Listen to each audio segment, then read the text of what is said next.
मुंबईकरांना आता तप्त उन्हाळ्यासाठी तयार राहावं लागणार आहे। यंदा मार्च हा महिना सगळ्यात जास्त असह्य ठरणार आहे। कमाल आणि किमान तापमान सरासरीपेक्षाही जास्त राहण्याचा अंदाज आहे, तर उष्णतेच्या लाटांची तीव्रताही अधिक असेल। फेब्रुवारीच्या मध्यापासूनच उकाडा आणि उन्हाचा तडाखा सुरू होणार असल्याचं कळतंय। कमाल तापमानानं सरासरी ओलांडली आहे आणि आता मार्च महिन्यातही नागरिकांना उष्णतेचा सामना करावा लागणार आहे।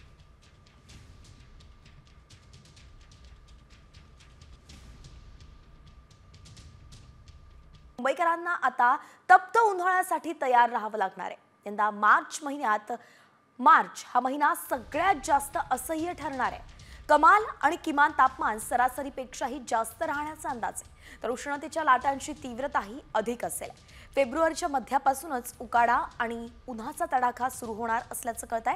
कमाल तापमानानं सरासरी ओलांडली आहे आणि आता मार्च महिन्यातही नागरिकांना उष्णतेचा सामना करावा लागणार आहे।